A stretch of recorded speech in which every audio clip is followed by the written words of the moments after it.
Hello there. So I spent the last 4 hours playing this game called Pumpkin Jack. The original price for the game was $30. With the Steam sale, I snagged it for $2.69. Funny number. But yeah, so it was recommended to me by my good friend Melissa, aka Bionic, aka Guacamele. And she really loved the game. It's like a classic PS2 3D platformer game, but it's like spooky Halloween themed. Now here's the thing. I didn't finish the game. I got like halfway through the game and I had to put it down. It's just it did not click, which is quite unfortunate because I was very excited. I realized after 3 hours of gameplay, it's just not really my thing. And that's okay.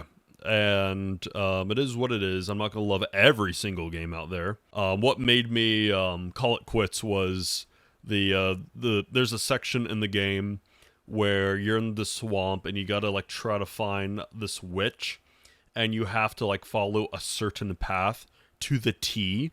And if you misstep or go like another like if you misstep or go a different direction, you'll be punished. You'll die. Like that'll be it, and then you're gonna have to restart. I hate when games throw that at you, where you have to like follow a certain path, and after you die and you have to restart, you just don't remember where it was because everything looks exactly the same.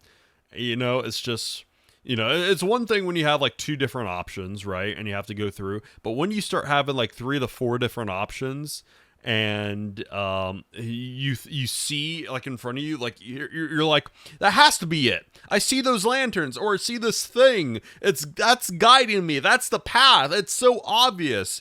I know where I'm at. I know where I need to go. That's obviously the path. You go there and you die, and it's not the path. And you're like, okay, that's odd. It can't possibly be this path. And lo and behold, it is.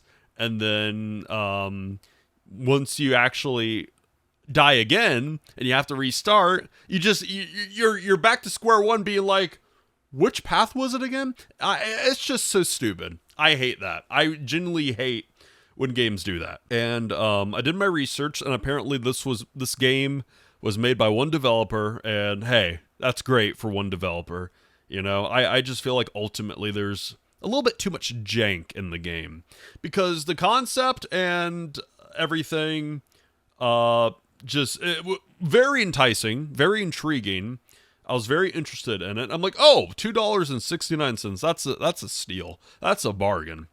And I was enjoying it for a little bit. 3 hours in, it's not working out, and I just don't want to put in that much time, like that much more time into this, trying to push myself to finish that. Another thing I forgot to mention is the fact that it took me around 20 minutes before I even started the game, simply because there is a bug in the game itself where if you try to full screen it, it won't fully full screen. You only get like 1/4 of the screen, like the actual game. That's its full screen feature. And if you double click it, you get like a black screen and everything like that. And it's just, it wasn't doing what it was supposed to do. So I looked at a guide to see how to fix it.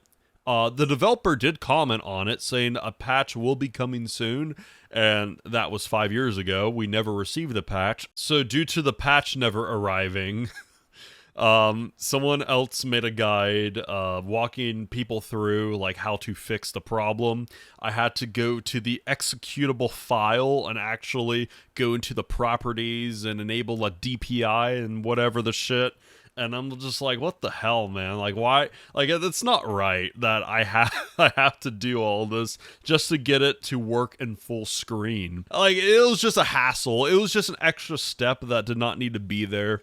And it kind of adds to what I was saying earlier about the lack of polish. I feel like a little bit more polish, a little bit more time in the oven, this game could have been great.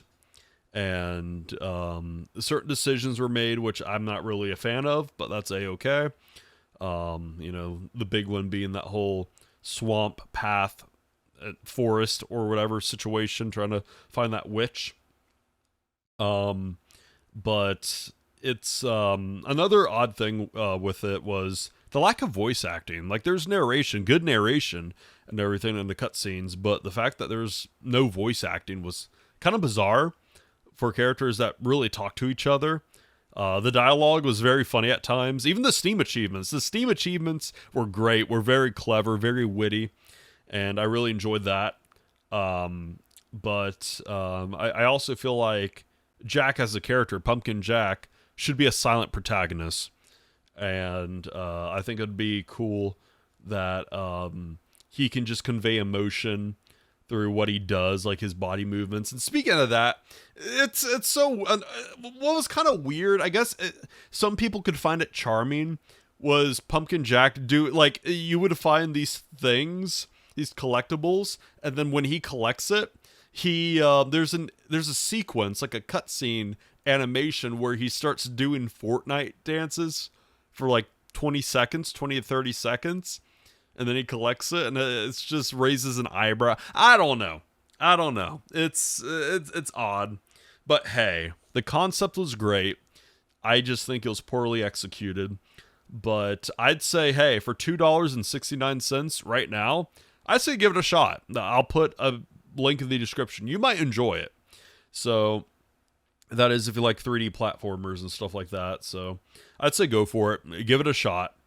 And re-reviews, and you guys can make your own decision if that's something you're interested in, because it is Halloween season. But yeah, just wasn't for me, which is unfortunate. I spent over 3 hours trying to film and everything, but it is what it is. It happens, and I feel like this is a perfect video to make talking about that. So yeah, but thank you guys so much for watching. I'll see you guys later.